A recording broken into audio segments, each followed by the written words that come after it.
Bien, buenas tardes. Vamos a retomar con la clase de cuentas a cobrar por pagar y cuentas relacionadas.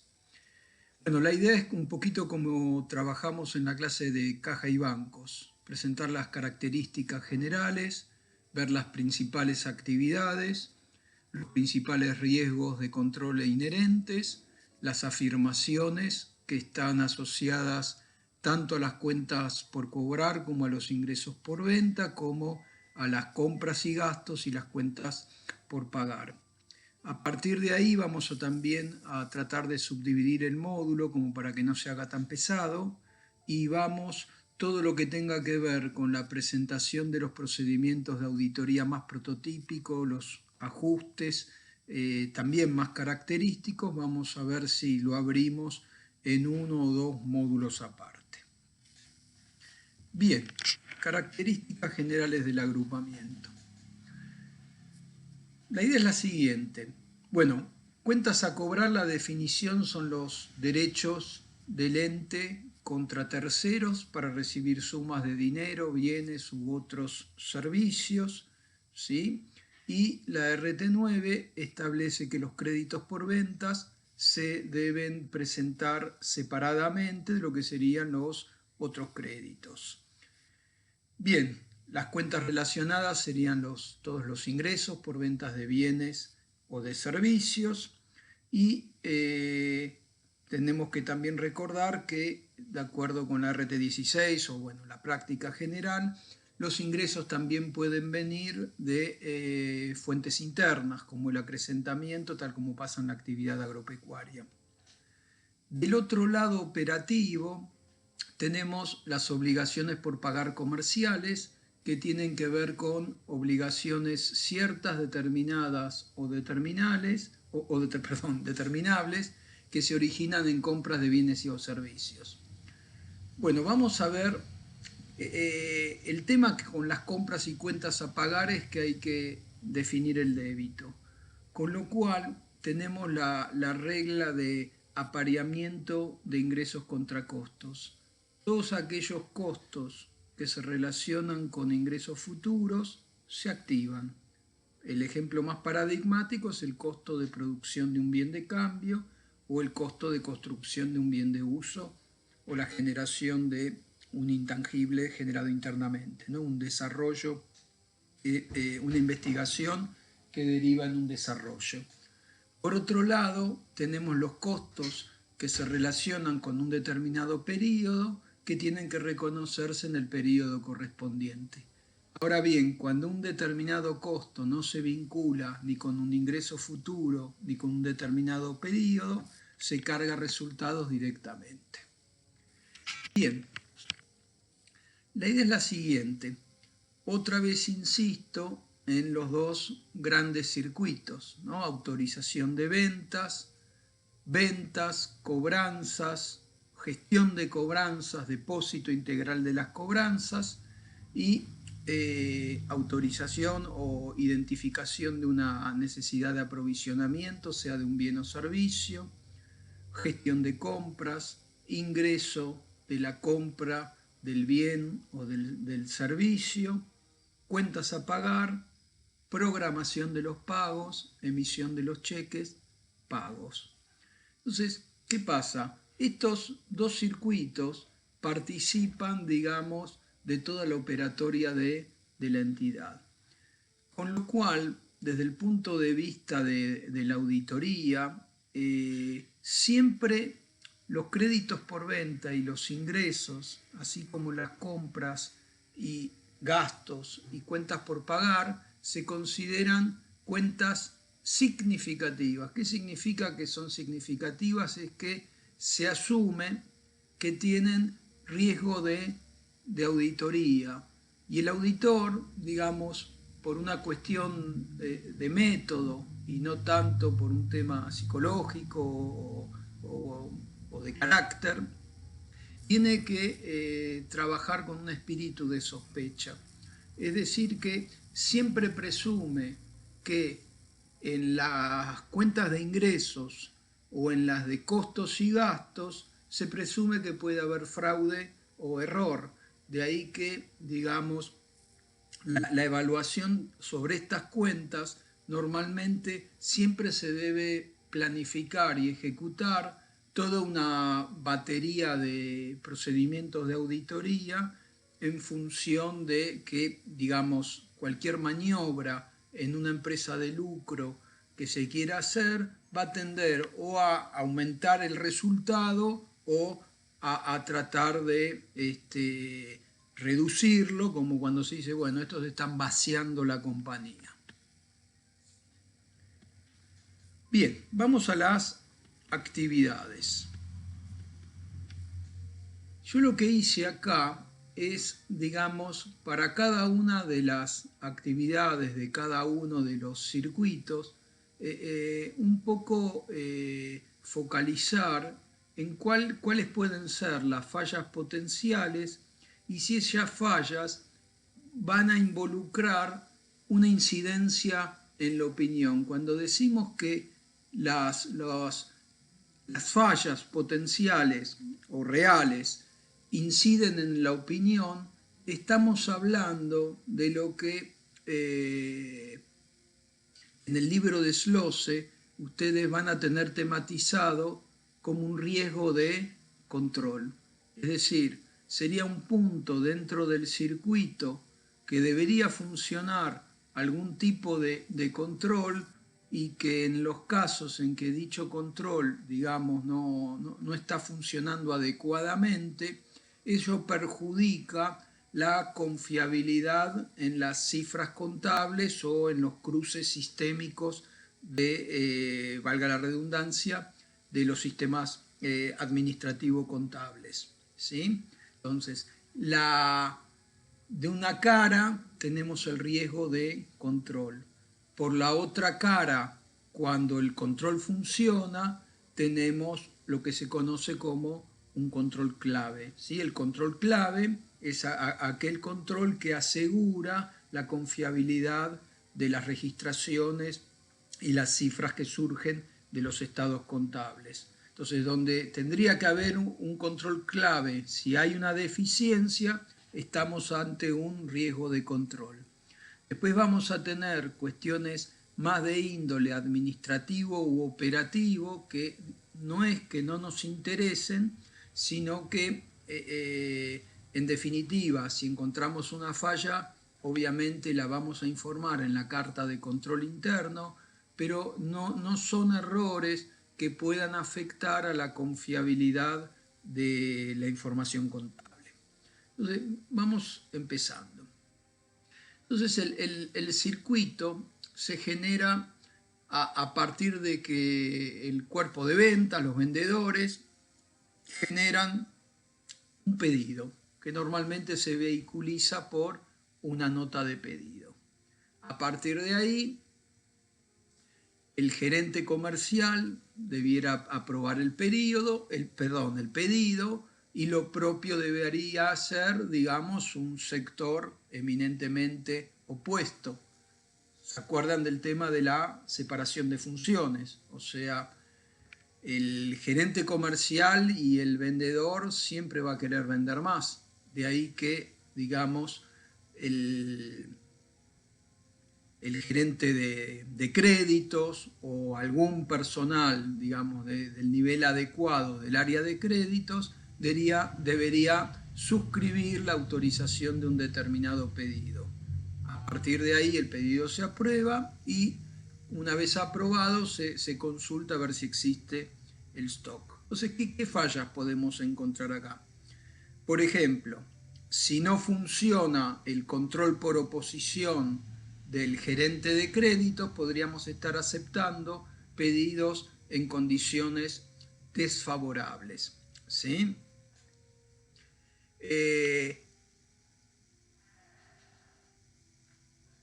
Si bien es operativo, digamos, aceptar un pedido en condiciones desfavorables, porque por ahí estamos dando una bonificación de más o generando un precio distinto, en definitiva, si es reconocido contablemente, sería más bien de tipo operativo.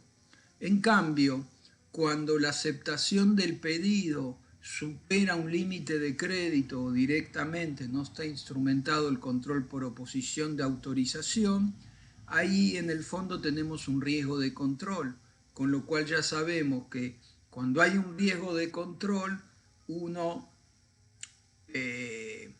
sabe lo que está mal, con lo cual, como sabe lo que está mal, establece un determinado procedimiento específico para mitigar el riesgo. Por eso se dice que los riesgos de control, en definitiva, inciden en la selección de la naturaleza del procedimiento a efectuar, a desarrollar.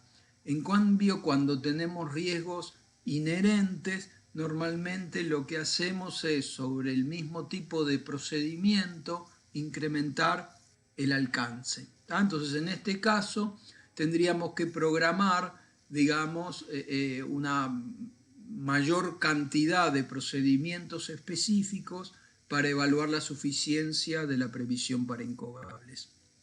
Otra falla dentro de este circuito puede ser que, porque no hay, digamos, políticas de mínimos de stock que disparan directamente un requerimiento de materiales o de productos o de producción, puede llegar a pasar que no haya la mercadería solicitada por el cliente.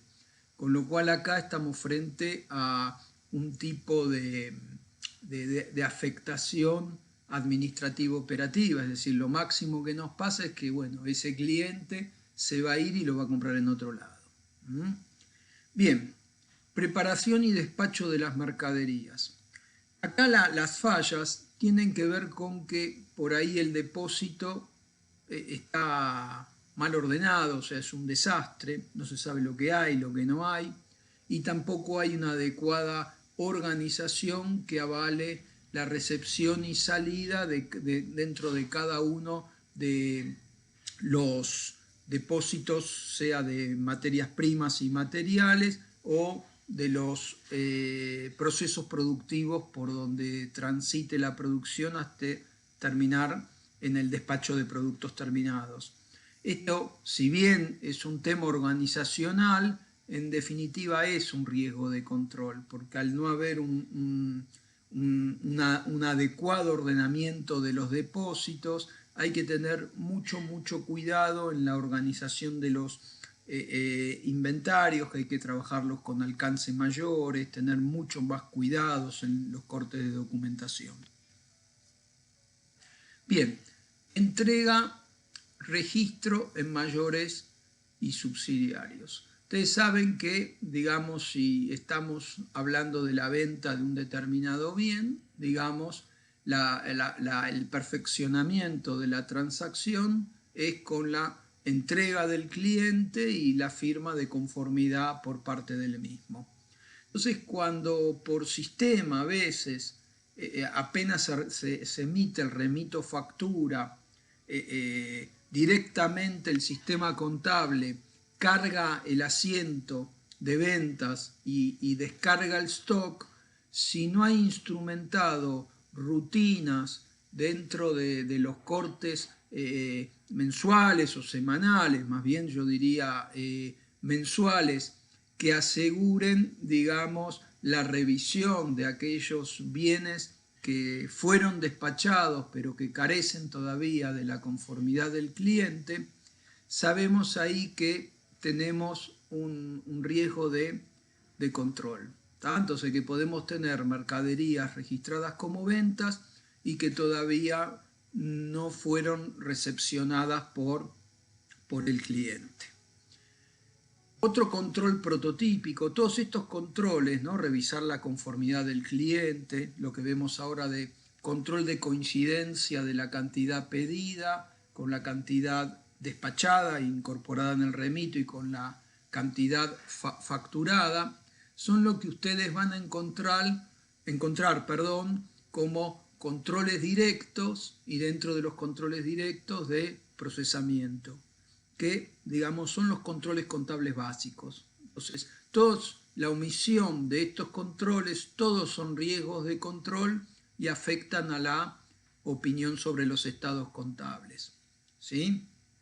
Lo mismo, la omisión del control de precios, de descuentos, de cálculos, y bueno, no podemos, digamos, tener satisfacción en realidad a la exactitud con la cual están, digamos, volcadas las ventas. Y si estamos del lado del circuito de compras y cuentas a pagar, las compras y o los gastos. Lo mismo, cuando no tenemos información prenumerada o con carácter mensual, no se hacen controles de correlatividad numérica entre notas de pedido, remitos y facturas, identificando, por ejemplo, aquellos remitos que quedaron pendientes de despacho o aquellas notas de pedido que no terminaron derivando en una transacción de venta, averiguando por qué. Bueno, son todos temas que afectan a controles de integridad. Este tipo de control de correlatividad numérica es también un control directo, pero está dentro de la categoría de controles directos de tipo independiente. Como ustedes están viendo, yo estoy aprovechando que no tuvimos la clase de control interno por todos estos temas, y entonces normalmente yo doy esto antes de entrar en cuentas a cobrar, ingresos relacionados o compras y cuentas por pagar, pero estoy, digamos, de alguna manera desarrollando en forma conjunta con el agrupamiento las cuestiones que tienen que ver con el control interno. Bien, vamos a redondear. Acá tenemos un pequeño cuadro con otros controles que también participan del circuito de ingresos por ventas y cuentas por cobrar, y de paso repasamos un poquito la clasificación de controles. Otros tipos de controles directos son los de tipo gerencial. Los más característicos sería la comparación mensual de los montos de ventas de facturación presupuestados o de cobranzas con la información real, y bueno, obviamente cuando uno hace ese tipo de comparaciones, la justificación de las diferencias. Lo mismo los informes por antigüedad de cuentas por cobrar o el cálculo del plazo promedio de cobranza de los créditos, el estudio, digamos, de cuentas morosas. Bueno, después tenemos lo que habíamos mencionado como controles directos de procesamiento, que son los que vimos en la diapositiva anterior, ¿sí? O sea, el cruce de nota de pedido con remito, con la factura, la verificación de cálculos, el control de precios. Controles generales tienen que ver con la estricta separación de funciones. ¿Qué significa esto? El que tiene, digamos, la custodia de los bienes, o el que tiene, el tesorero que tiene la custodia de los valores una vez ingresados, cobrados, tiene que ser distinto de la persona que, digamos, registra, primero que autoriza la operación, y distinto a su vez de la persona que registra la transacción. Es decir, una clara separación de funciones entre quien autoriza, quien tiene la custodia, quien registra y quien controla. Vamos a mencionar algunos riesgos inherentes. Ustedes recuerdan que el riesgo inherente no tiene que ver con que la compañía, digamos, haga bien o mal una determinada rutina de control o directamente ni siquiera haya pensado en la rutina de control, sino más bien con las características de la actividad, del negocio y las características macroeconómicas en las que se desarrolla. ¿Sí? Entonces ahí podemos tener, una cuestión es tener, yo qué sé, 15, 20 clientes característicos. Obviamente eso va a tener mucho menor riesgo inherente que cuando tenemos una gran diversidad de canales de distribución, tenemos grandes clientes, clientes medianos en el exterior, exportamos a Europa, exportamos a China, etcétera, etcétera, etcétera. Todo eso, ¿sí?, complejiza, digamos, el circuito, porque fíjense ahí en el último punto, si tenemos distintas cláusulas de exportación, algunas las hacemos FOB, significa que cuando, digamos, embarcamos los bienes que estamos exportando, ahí es como que se acabó nuestra responsabilidad, es como que transferimos el control al cliente y podemos reconocer la venta. En cambio, si la cláusula es SIF, recién cuando llega al puerto de destino, es como que nosotros cubrimos nuestra obligación de cumplimiento en relación a la transacción. Otro riesgo inherente tiene que ver cuando tenemos dependencia de un único cliente o de unos pocos clientes, con lo cual si ese cliente, digamos, se retrasa o entra en mora o en el peor de los casos entra en cesación de pagos, y bueno, se ve afectada notoriamente nuestra cobrabilidad, ¿sí? Otro riesgo inherente tiene que ver con determinados productos o servicios que normalmente terminan cayendo bajo el control gubernamental. Un ejemplo prototípico es con el tema de las empresas generadoras de energía, donde normalmente la Secretaría de Energía les fija los precios, a veces les pagan dólares, mucho de la generación de energía, los costos son en dólares, con lo cual por ahí las compañías pueden quedar descalzadas, ¿sí? Entonces, cada vez que tenemos, digamos, determinados precios que están sujetos a una fuerte intervención del gobierno, eso sería un riesgo inherente. ¿Ah? Lo mismo, por ejemplo, ahora, las compañías que fabrican o producen bienes cuyo destino son sectores de la actividad que tienen potenciales dificultades económicas, entonces todos aquellos que, por ejemplo, hoy día que fabrican bienes cuyo destino son actividades que tienen las puertas cerradas, bueno, eso es un riesgo inherente. O los negocios que están cerrados, digamos, ¿no? Es un riesgo inherente. Vamos a transitar el otro circuito, que es compras de bienes o servicios y cuentas por pagar y pagos.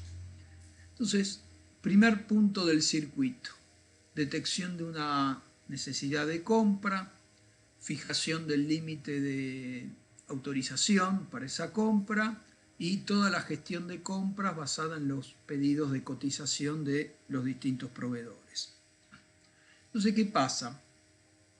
Si no hay, lo habíamos mencionado, si no hay políticas de stocks mínimos de materias primas o de materiales, sobre todo cuando son críticos, que disparan automáticamente un requerimiento, podemos llegar a tener faltantes de stock o demoras en la producción. Dijimos, esto ya lo mencionamos con el tema cuando vimos la contracara, ¿no? O sea que un cliente pedía, se hace la consulta stock y no hay. Acá el problema sería de corte operativo y bueno, podemos llegar a tener pérdidas de venta porque el cliente va y compra en otro lado. Cuando compras funciona mal, es decir, elige directamente, no hace una selección de proveedores, elige directamente un único proveedor y lo hace en una condición antieconómica, ahí tenemos un típico control de tipo operativo, es decir, si yo compro más caro pero lo registro bien en la medida en que no se entusiasmen demasiado al punto tal de que después supere el valor recuperable y bueno, no tengo un tema contable, sino que tengo un tema eminentemente operativo. Estoy comprando más caro, voy a tener menor margen bruto. Bien, segundo punto de circuito, recepción de bienes, control de cantidades y de calidad y emisión del informe, de la documentación de entrada, que suele ser el informe de recepción. Entonces, otra vez, hay veces que tenemos desorganizado el depósito, hay veces que no se emite documentación de entrada o no hay una mesa de entradas que informe rápidamente al sector contable que ingresó una determinada mercadería, un determinado bien, un determinado servicio. Nos podemos encontrar con cantidades ingresadas, o sea, donde se firmó conformidad y el departamento contable y el sector facturación no tomaron noticia de el ingreso de dichos bienes. ¿Tá? Entonces van a ver que cuando entremos dentro de un rato con los procedimientos, normalmente, digamos, este es un riesgo de control y normalmente lo que vamos a trabajar es el test de pasivos omitidos, que nos va a servir para poder identificar aquellos bienes que ingresaron antes de la fecha de cierre y que están omitidos de los registros contables. Entonces, archivos transitorios, listados de control de bienes ingresados con facturas pendientes de recepción. Bueno, es un poco lo que les estaba comentando recién, ¿no? Los bienes, la materia prima o la mercadería ingresó físicamente, pero digamos, ni facturación ni el sector contable se enteraron de dicho ingreso. Es lo que hablábamos recién. Después tenemos los típicos controles directos de procesamiento, es decir, todos aquellos controles que deben hacerse sobre la documentación con carácter previo a reconocer la cuenta por pagar. ¿Tá? Entonces, un control prototípico es el control entre la orden de compra con el informe de recepción, con el remito y con la factura. ¿Tá? Entonces, cuando esto no funciona bien, ¿sí? Ahí tenemos un riesgo de control bastante relevante en materia de control de stocks, ¿sí? Después, el tema del conocimiento contable o la formación que tenga el personal y cómo esté, ¿cómo es que se dice? Mapeada la contabilidad y las cuentas que se usen, ¿sí? Si está bien hecho o no está muy bien hecho. Entonces, ¿qué pasa? En compras cuentas por pagar, por lo que mencionamos antes de las reglas de atribución, de apareamiento de costos con ingresos, requiere mayor conocimiento, porque el que registra tiene que saber si el concepto se activa, no se activa, si el servicio es una reparación, es una mejora, es un gasto de mantenimiento. O sea, hay que saber si uno puede activar el concepto, tiene que cargarlo directamente a resultados. Con lo cual ese tipo de fallas, digamos, en el débito, en la selección del débito del asiento, cuando registramos, digamos, la recepción de un bien o servicio, bueno, tiene una fuerte incidencia en el resultado del ejercicio. El otro tema, ya más como tema de integridad, otra vez tiene que ver con que, digamos, los informes de recepción, las órdenes de pago, las facturas, o sea, toda la documentación que participa del circuito de compras cuentas a pagar, debiera estar prenumerada impresamente y con carácter periódico, digamos, con una frecuencia, si se quiere, mensual. Debería hacer un control de la correlatividad numérica e investigar, digamos, cuando esa secuencia de correlatividad se ve afectada, ¿no? Quedó algo en blanco, ¿sí? Habría que tacharlo, eliminarlo, ver qué pasó en el medio.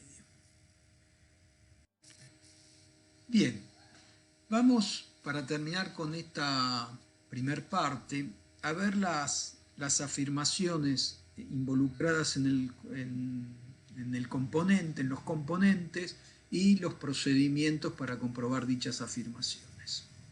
Bien, entonces en el circuito de cuentas por cobrar y por pagar, existencia, el procedimiento, así como en la caja, el procedimiento más prototípico es el arqueo, digamos, de caja, recaudación a depositar. Cuando estamos en cuentas por cobrar y por pagar, verificando saldos o haciendo una revisión intermedia, el procedimiento más prototipo es la circularización de cuentas por cobrar y de cuentas por pagar. Vamos a ver, cuando veamos la secuencia metodológica, que la idea es que el cliente o el proveedor o el saldo que resultó muestreado tiene que ser evaluado.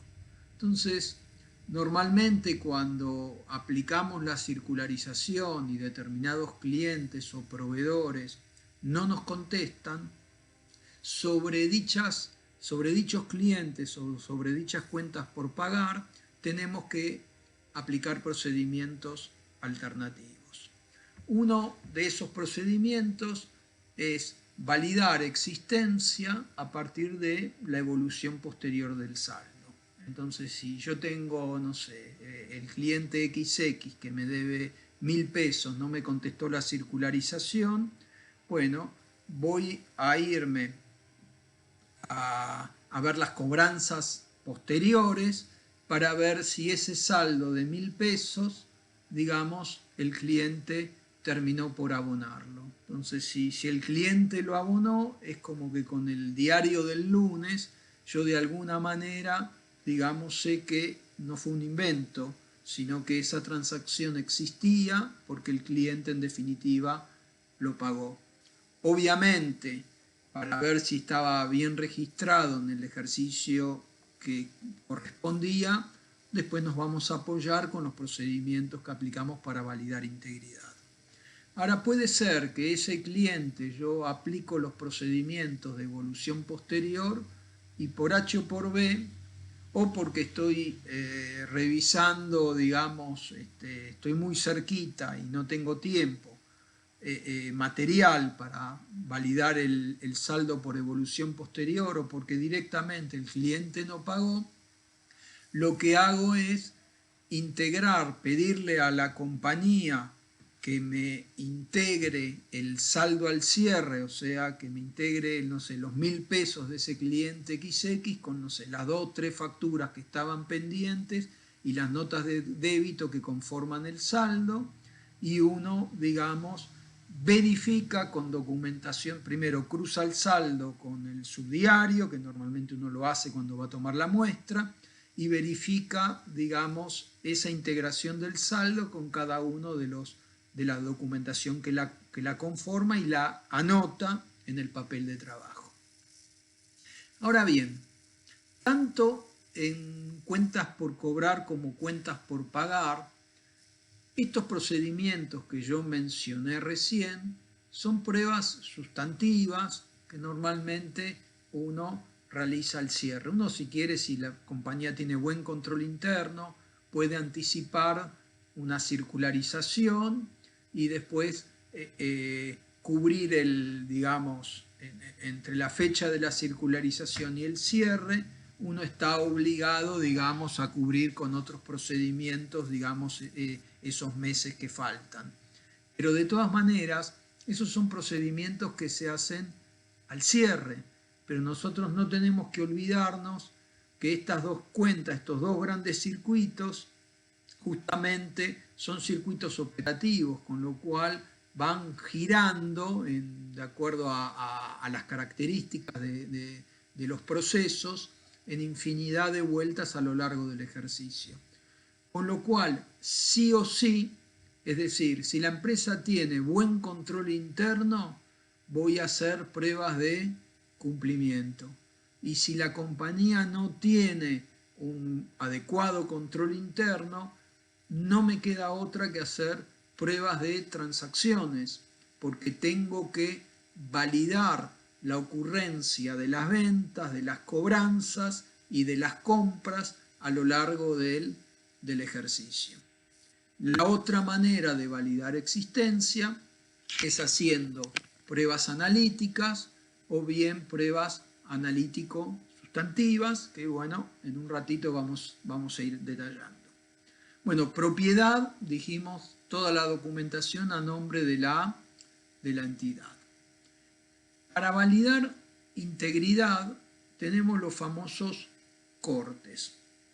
En cuentas a cobrar tenemos los dos cortes más característicos, que sería el corte de factura remito, que otra vez vamos a ver en un rato cómo lo desarrollamos, y el corte de notas de crédito posteriores. Y para compras y cuentas por pagar vamos a tener por un lado el corte de ingresos, es decir, el corte de informes de recepción o la documentación de entrada que emita la compañía, y vamos a tener el test de pasivos omitidos que normalmente suele desarrollarse sobre las órdenes de pago posteriores. Bien, medición incluyendo exactitud. Entonces acá vamos a tener, no hay tantos temas, vamos a en un rato desarrollar los asientos y las características. Tenemos un primer tema que es la evaluación de la significatividad de los componentes financieros implícitos y ver, bueno, cómo en su caso, si consideramos que son significativos, cómo se depurarían. Después, para todos los que son cuentas en moneda extranjera, habíamos visto que todo lo que es moneda extranjera, si son cuentas a cobrar, van a ir al tipo de cambio comprador del Banco Nación. Si se trata de pasivos, van a ir al tipo de cambio vendedor del Banco Nación. Cuando tenemos determinadas cuentas a cobrar o por pagar que involucran una determinada cláusula de ajuste, por ejemplo, con corrección por índice de precios al consumidor más, no sé, un 1% anual, obviamente tenemos que verificar si la compañía aplicó bien la norma de lo devengado. Después, en todo lo que tiene que ver con las ventas, ya vimos que uno de los procedimientos de integridad es el corte de notas de crédito posteriores. Bueno, esas notas de crédito posteriores normalmente pueden involucrar o bonificaciones de algún cliente que digamos que superó un determinado target y se ganó el descuento, y con posterioridad se le hace el reconocimiento por medio de una nota de crédito por bonificación o alguna devolución. Y el otro tema, digamos, fuerte del rubro cuentas a cobrar es el análisis de la suficiencia de la previsión para incobrables. En materia de exposición, una primera consideración que tenemos que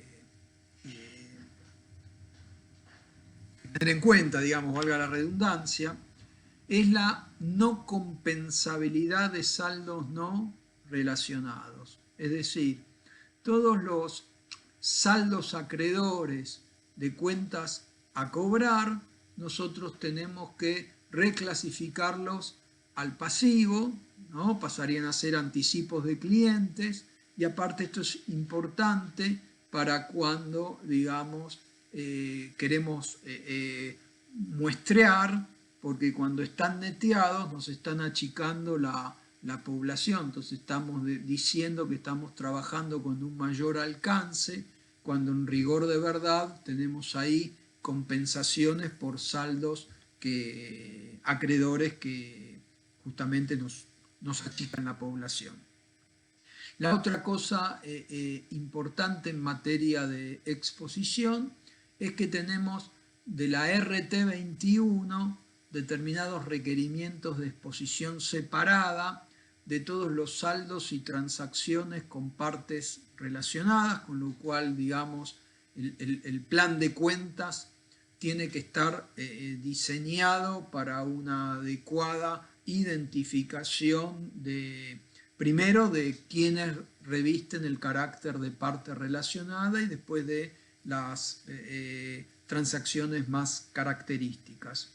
Y lo mismo por RT12, vamos a tener que generar una nota de cómo se conforman los créditos y las deudas en función de los plazos, ¿no? Vencidos a vencer y si están o no sujetos a tasas de interés y cuáles son esas tasas. Y la otra cuestión, que ya la mencionamos con medición, pero a nivel exposición, debemos exponer separadamente todas las cuentas en moneda extranjera, para lo cual normalmente hay un anexo de moneda extranjera.